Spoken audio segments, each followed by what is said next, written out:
Good evening, everybody. Guess who's back? Listen, I've had thousands of people look at my videos within the past week, and I've had people make comments. Most of them I even replied to. A few of them said they didn't see the statements, and I apologize because I'm not the most tech savvy guy. I actually did upload it to my YouTube channel, and for whatever reason, you did not see it. I saw it, but you may not have been looking in the right place. I labeled the video Truth Be Told all day, every day. So if you wasn't looking for that video, you didn't see the statement.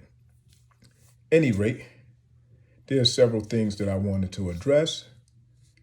First of all, for those of you who may think that clout chasing, swagger jacking, whatever you want to call it, that is definitely not the case. Just like I said, truth be told. You want to talk about truth be told? That's the truth. The guy came to court, he testified against me for the people. I proved it. I showed it. I'm going to show it again. I'm going to show his abortion because he had an abortion. And I just was made privy to this terminology like 2 weeks ago. Abortion, a termination of a pregnancy. But abortion is a termination of a person who make that statement. They want to go and do what is called a recanting. Recanting a statement, for those of you who don't know, is when you contradict a statement that you made before and say, well, the statement that I made before is not true because this, that, and the third, and this is the real deal. So for those of you who may not understand, if he testified for me on my behalf, why would he recant? What would be his reason to recant? Unless you testified against me and you did something damaging. That will be shown. Now, I want to start off with the statement once again for those who don't or didn't see it. Now, the trial transcripts, I read them and I produced it in a video titled Trial Transcripts. So it was easy to find that. Now, this video is really about the abortion, but I'm going to show those who didn't catch on that he was a state's witness. Because here's the deal. Popularity contest, me versus him, right now in the public, I have no chance. Most of you don't know me from a hole in the wall. Now, go to the hood, it may be a different story, you know. He has had some level of success. Okay, cool. I have had some level of success. More people know his name than they know my name. Right. You know, at least more people in society know his name than know my name. It's all right, cool. Now, what do they know you for?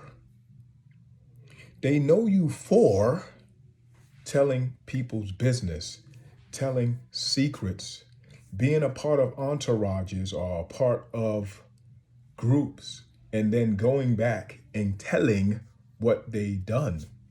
So these are traits of someone that could easily be an informant, a snitch, a tattletale, or a whistleblower, whatever you want to call it. These are traits of someone that cannot be trusted. Now, whistleblowing and tattletaling and whatever you may call it, a lot of these situations may not cause for someone to go to prison. So you may say, well, listen, if he told on a situation that people were doing this stuff backstage or doing these practices over here, and it didn't result in an arrest or a conviction, he's not a snitch. Granted, it doesn't fit the definition of a snitch. So I don't want to play any games and twist it, and then people will try to discredit me for saying that. But what it does prove is that, number one, you're capable of snitching because you're telling other people's business, and two, you can't be trusted because you're a snake. You get within a group of people and you get their trust and you be a part of certain things with them. And then when things don't go the way you want, you run back and tell the business. Or you do that with that in mind from the beginning. I'm going to get with these people. I'm going to go with the flow. And I'm going to find out their information and then basically sell it. Because although you may not actually put it in a book or a magazine or whatever and sell it, when you're online and you're getting thousands of people watching and you're getting paid for the views, that's what you're doing. You're making money off of you selling it. So hit the like button. Hit the like button. All right, hit the like button then. That's what you're doing. Hit the like button. Oh, donations. Do what you do. Other people do it. I understand that. I'm just saying these are characteristics of someone that you can say, well, listen, if he does that, then he does seem like the type that'll take the stand. There's guys that, before paperwork was even seen, guys and girls, was like, yeah, sounds like him because he did this, that, and the third. Yeah, I believe it. They believed it before they even seen any shred of evidence because of his characteristics. Like, you exude the characteristics of a snitch, a spineless dwindler, whatever, a rat, a snake.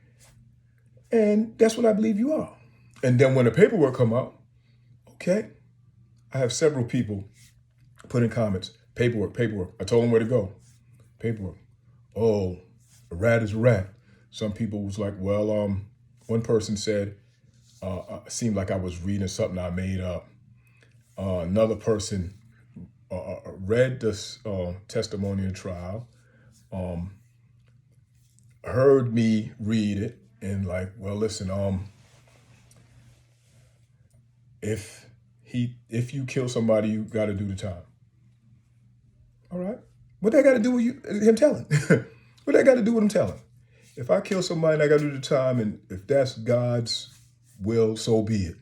But what that got to do with this person who claims they of the streets telling? What that got to do with anything? Another person said, oh, he gave you a black eye, blah, blah, blah. Now, in all actuality, when I did get robbed, jumped me, package fell, I explained the whole situation. The person who actually hit me wasn't even him. He had me in a headlock.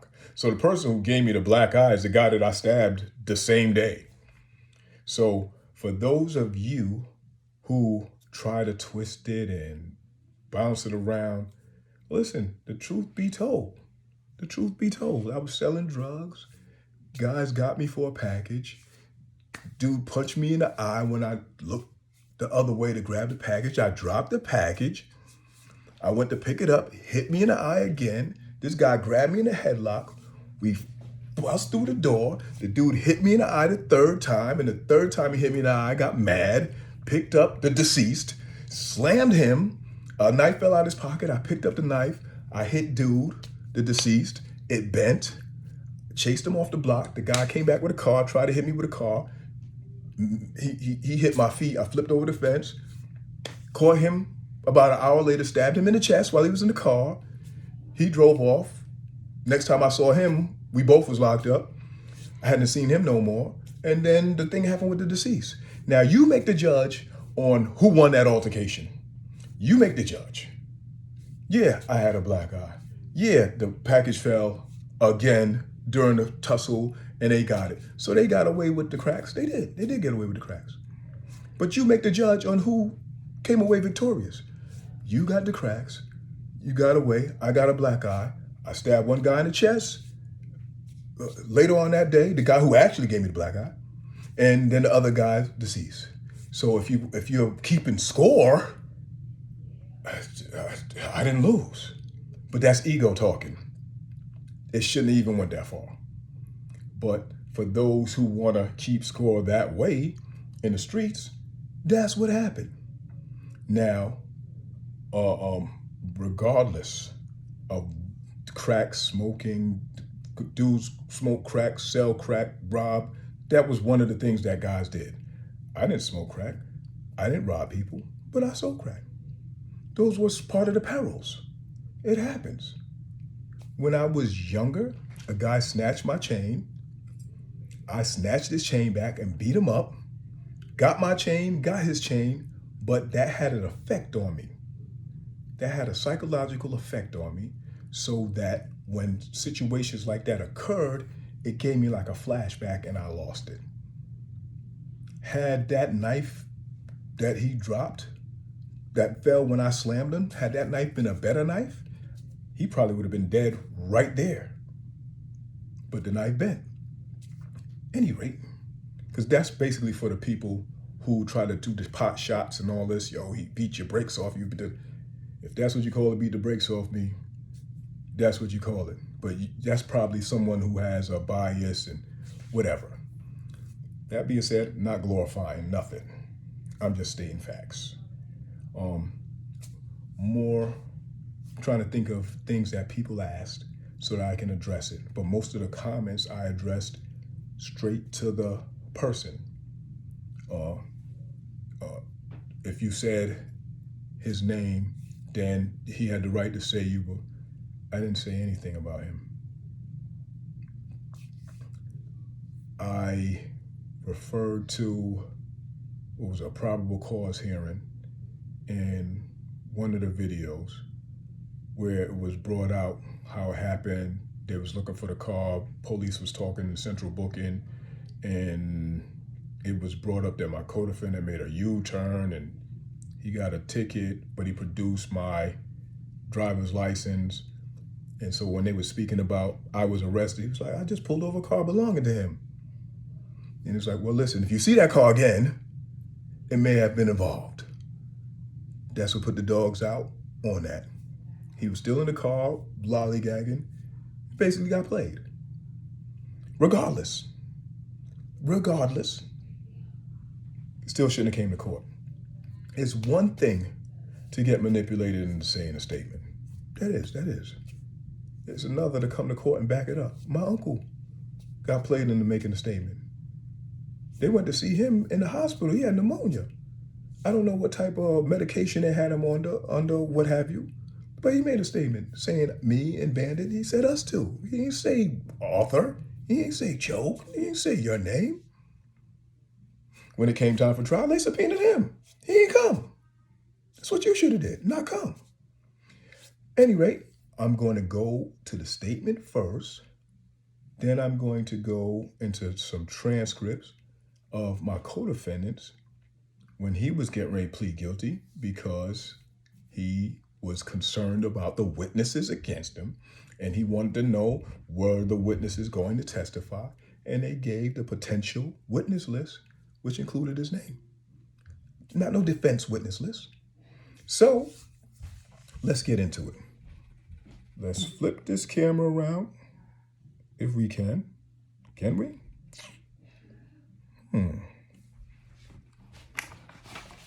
I thought I could flip the camera around. I guess not. So, damn.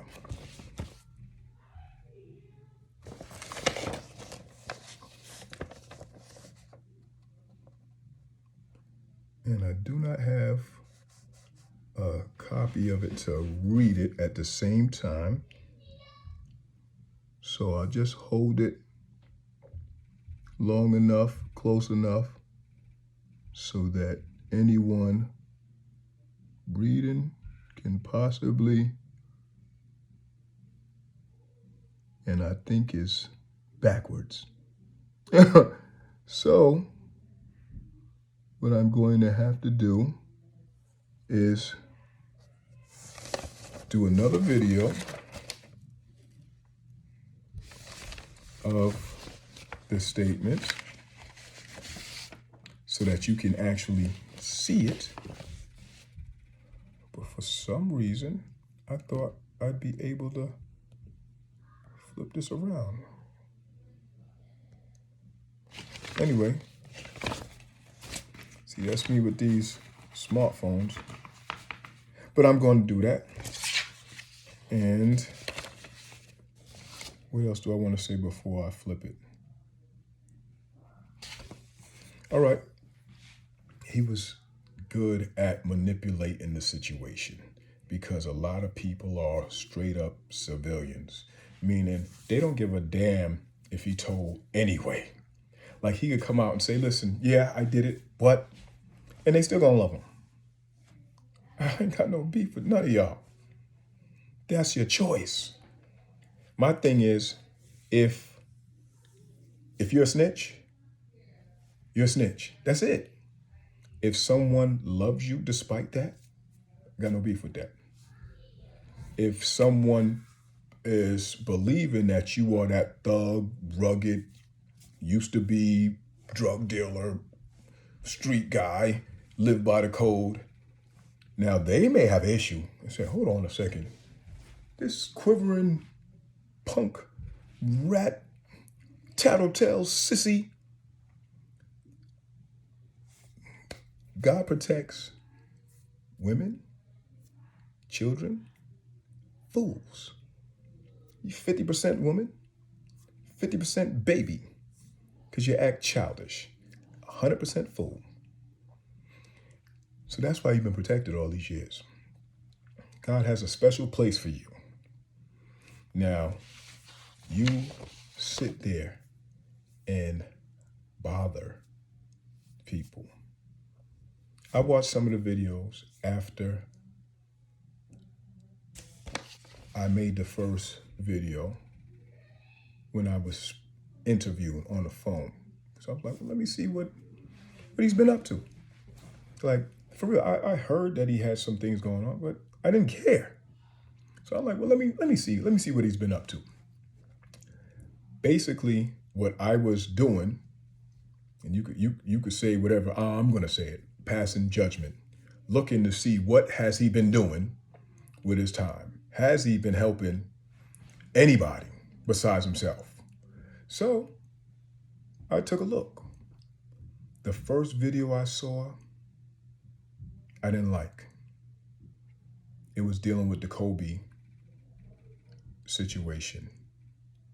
And I wasn't a diehard Kobe fan. I wasn't. Did I like his game? Yeah. Skills. A lot of skills. He was definitely a competitor. Was I rocking his sneakers? No. Was I rocking his number? No. But I didn't hate him. But having respect for the dead is something that is like, hold on a second. If you're in the comfort of your own home or around your peers group and you're making jokes about a situation as such, it's just your little group.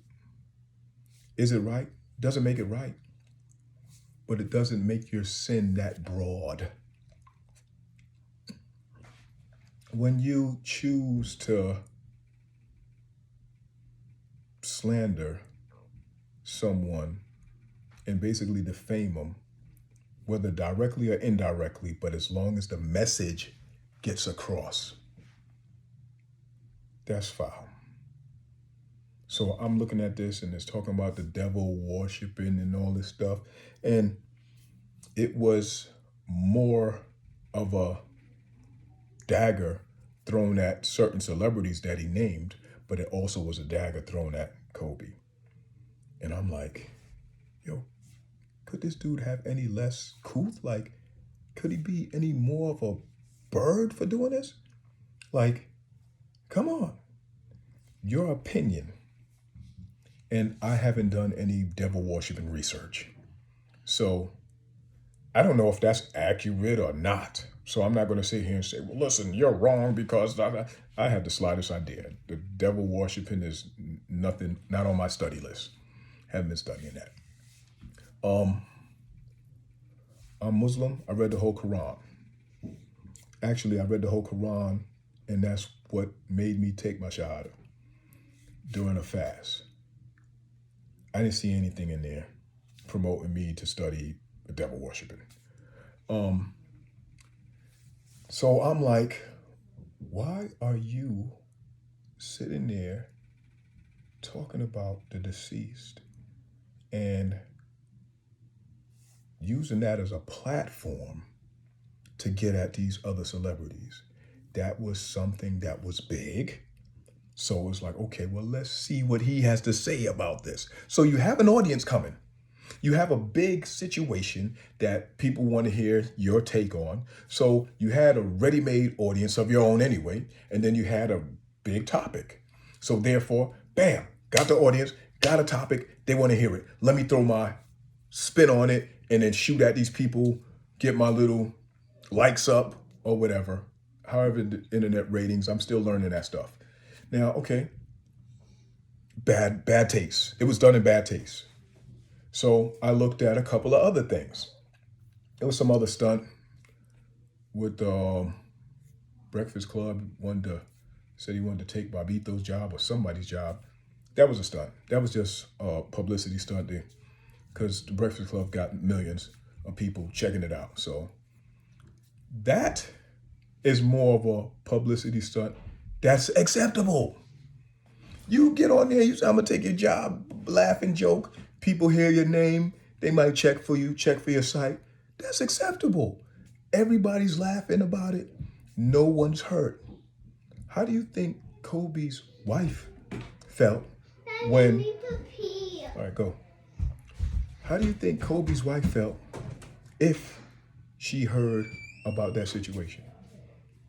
Bad taste, bro. Bad taste. So, I want you to help me. Go. You know how to do it. So you talk about, you took somebody's life, da-da-da-da. Okay, yeah, I did. The same people who was feeling for you when you're saying, I took somebody's life, I didn't have no remorse. You didn't take nobody's life, but somebody's life was snuffed out. Multiple people's life was snuffed out. And you use this as a platform to perpetuate your buffoonery. Are you serious? So, everything that comes to you, you're deserving. You deserve it. You deserve to have your platform snatched. You deserve to lose sponsors. You deserve to lose viewers. And all that, how they say the chickens come home to roost, you put that out there. You put that negative energy out there. I've been out here pushing positive energy. And I haven't looked at all your videos. And I'm not going to look at all your videos. But my thing is, what have you done for the people? My platform way smaller than yours. I was walking around the streets of Mount Vernon, going to schools in the streets of Mount Vernon. I don't even know the population of Mount Vernon, but it ain't no 1 million people. I know that. And I've been helping people. I've been helping kids. I've been helping people that's on public assistance. I've been helping people that's homeless. Now, you take my crime or crimes, selling drugs, homicide, assaults, whatever, put that on the scale and take the good that I've done and put that on a scale to on the opposite side. My good outweighs the bad. I don't sit here and tell every single good thing that I've done. But if you were to go into the streets of Mount Vernon, and you were to go to the schools of Mount Vernon and the Bronx, like I've helped the school right across the street from the crime occurred. I was coaching and helping kids right there. So I came right back to the very essence of where it all happened and helped kids right at that school. Now, if that ain't giving back, I don't know what is. What have you done? I haven't seen you out there. No. I'm Muslim. I gave to the mosque. I gave to the church. I gave to individual people. And that's saying giving, not just giving jobs. I've given jobs to kids. I've given jobs to people that was coming off rehab, not only drug and alcohol, but domestic violence. I wasn't leaving people left out. I've helped man, woman, and child. Yeah, I've done that. This is not bragging. It's telling the truth. So if I tell you the truth about a fact that happened that dealt with a crime, that's not bragging. And if I tell you the truth about a fact about me helping the people, that's not bragging. Do I need to be humble when I'm talking about a criminal activity? Maybe I should be. I don't know if I'm coming off as arrogant or coming off as humble. I really don't know. I have a certain aura about me that sometimes it seems that I'm being arrogant or being assertive when I'm not, but that's just me. For people who know me and y'all people, when y'all get to know me, y'all know that that's part of my swagger, if that's what you want to call it. But at any rate, me helping the people, like I said, as far as me giving back to the community, I was a part of what hurt the community.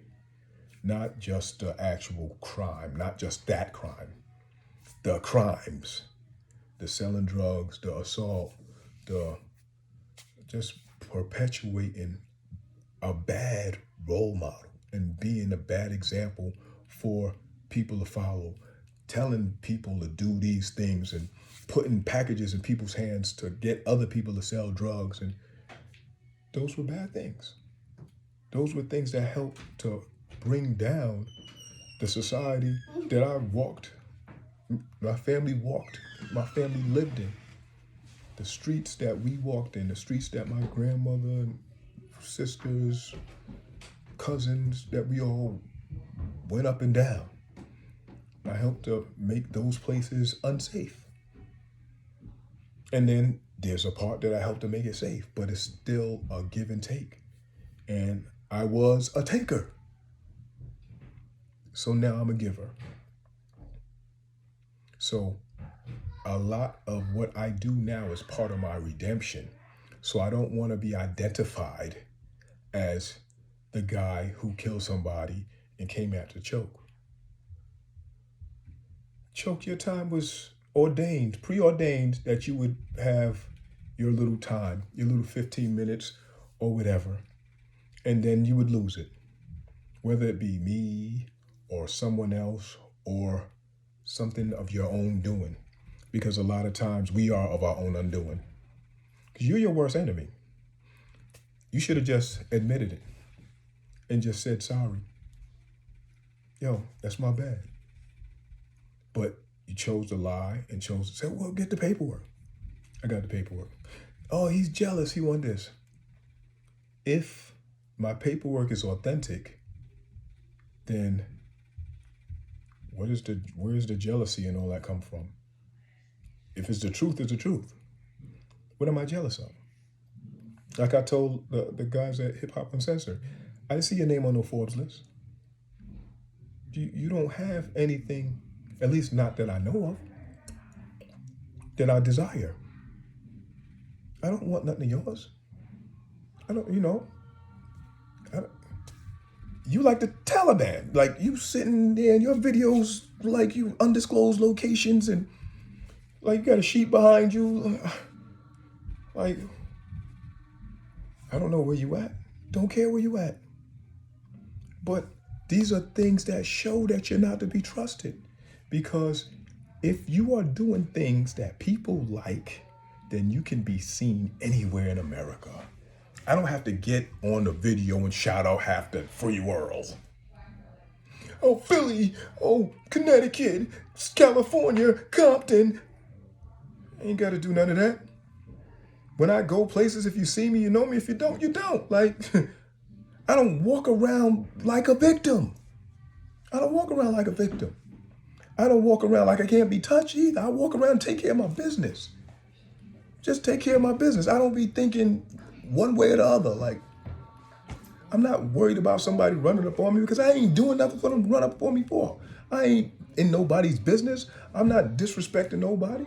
I'm doing my thing and I'm actually helping people. So there you go. When you bother people and you getting on their nerves and you lying about them and spreading gossip and rumors like a little chick, when someone desires to shut you up, now you got to put all types of shades and curtains around what you're doing. You don't want nobody to know where you're at. Come on, man. Stop it.